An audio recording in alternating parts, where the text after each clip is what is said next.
Good morning, children. Today we are going to start with the chapter number 7, the administration of the Swaraj. Introduction. Shivaji Maharaj founded Swaraj. He had himself crowned. We can see in this slide. After the coronation, Maharaj accomplished Dakshin Digvijay, the conquest of the south.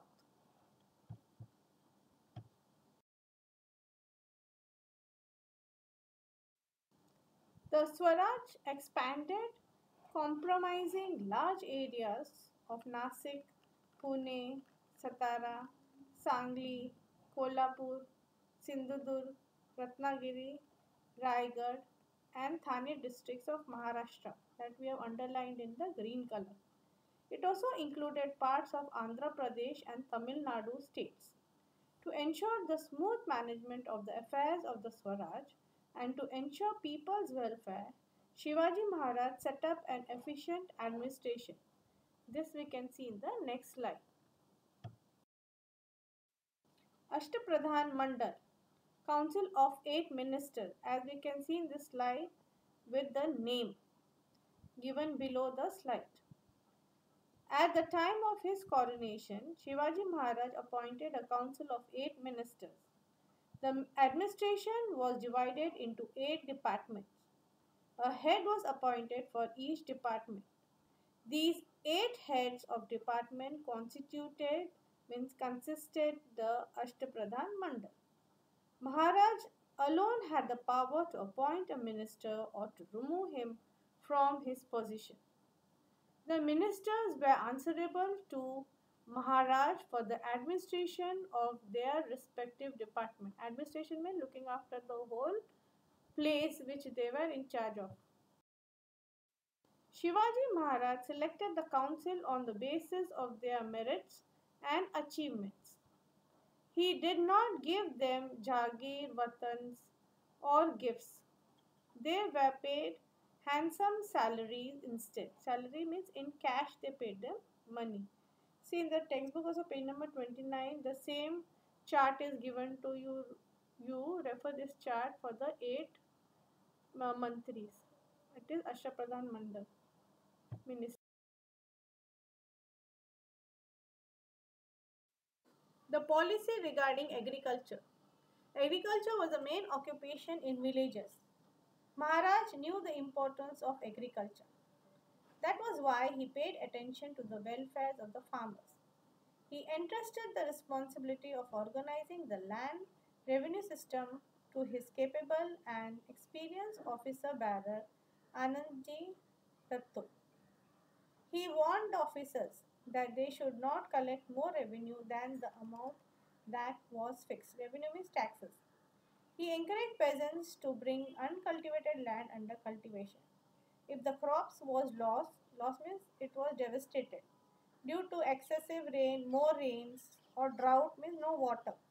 Or if an enemy army had devastated, destroyed the area of the village, remission means again they will pay back the farmer, was granted in land revenue, means they exempted, remove the land revenue or taxes. Maharaj had instructed his officers to provide peasants, means farmers, with bullocks, plows, and good seeds for sowing.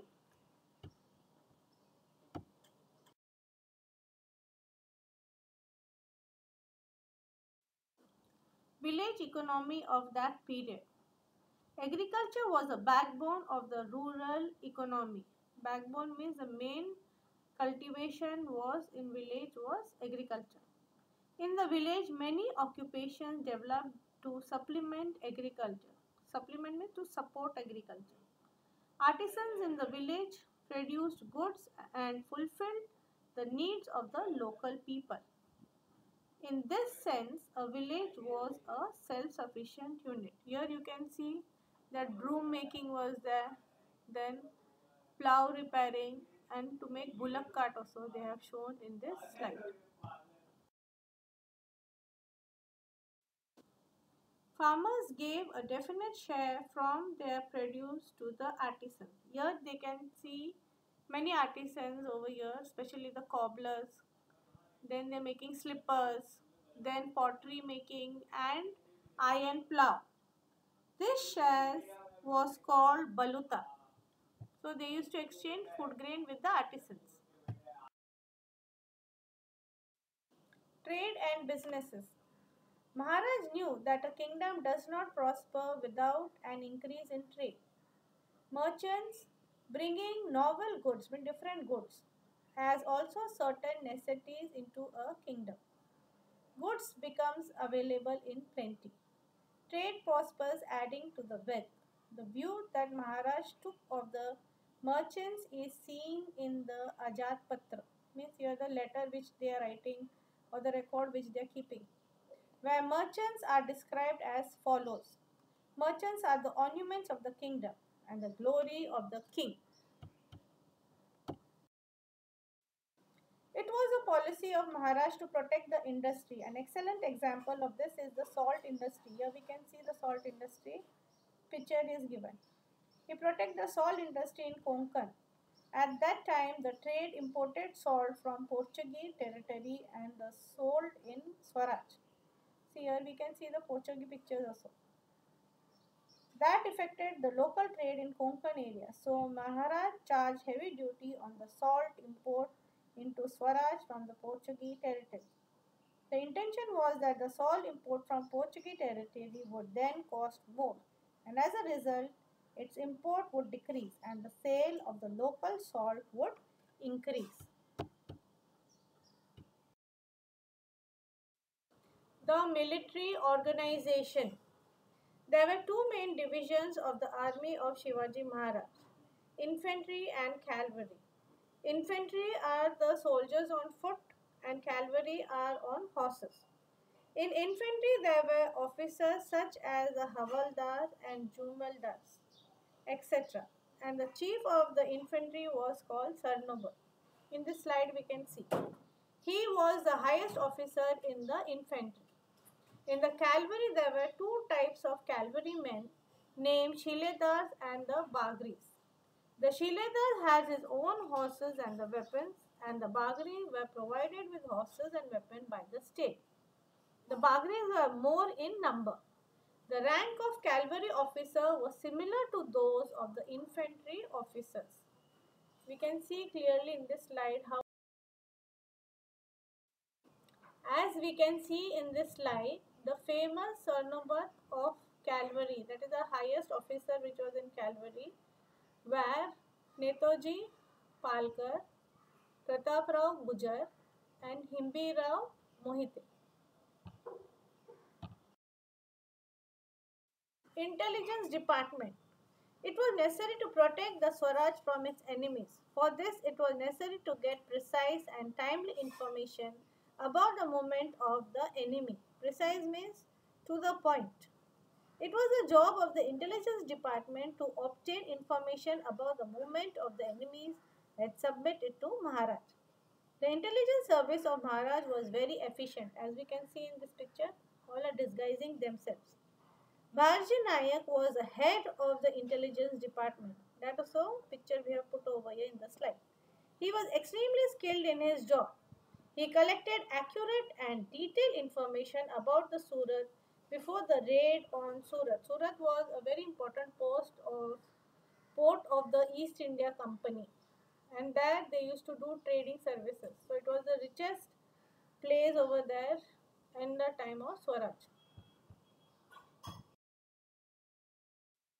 Forts were of great importance in the medieval age.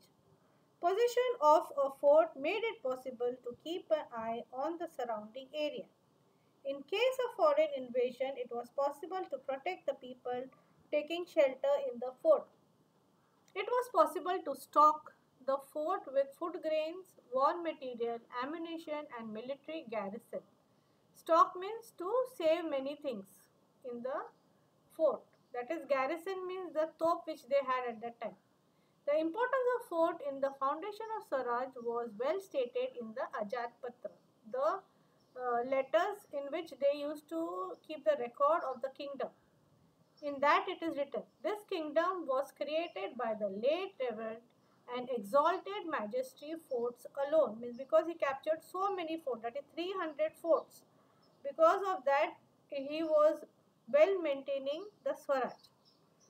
Maharaj spent a considerable amount of money on the building and repairing of these forts. You can see in this picture, he built hill forts like Pratapgarh, Pavangarh and Rajgarh. In this slide, we can see the officers of the forts. They were a kiledar, a subnis and a karkhanis on every fort. The karkhanis looks after the storage of food grains and the maintenance of the war material on the fort. Sea forts. Maharaj knew the importance of the sea forts too. One of the sea forts that he built was Sindhudurg at Malvar. It was an excellent sea fort, as you can see in this slide.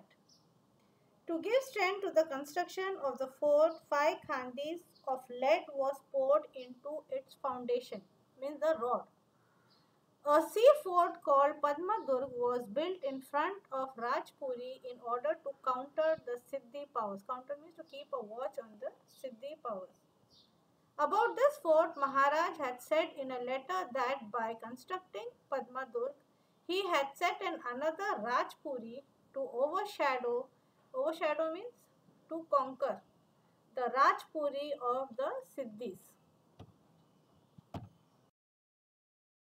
Navy.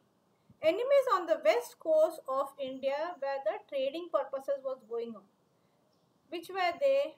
The Portuguese of Goa, the Siddhis of Janjira, and the British factories of Surat and Rajput, that they were doing trading from that places, created obstruction in the work of expanding the Swaraj.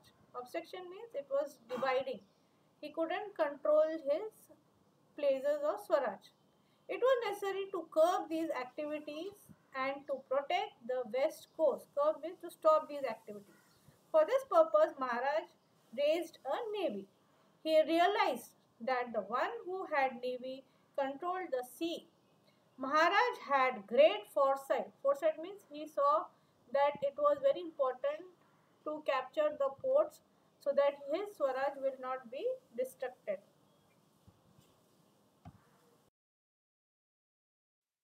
There were 400 ships of various kinds in his navy. They included the battleships like the Gulbar, Gulbat, and Pal. Ships were built in the creeks of creek means the place where the ship is coming and anchoring and where fishing is done mainly. In Kalyan Bhivandi, Vijay Durga, and Malvan, Mayak Bhandari, Daulata Khan were the chief naval commanders.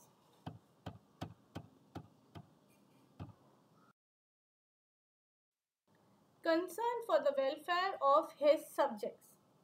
Maharaj did not work only with the limited ambition of conquering enemy territories and establishing dominance like other things. His main objective was to make his subjects independent. He was aware that if his subjects were to really get the joy of freedom, it was necessary to have a disciplined administration, take comprehensive care of people's welfare, and protect the conquered territory. Maharaj was not merely a ruler, he was a watchful administrator who cared for his people's welfare. This is clearly seen in the administration of the state.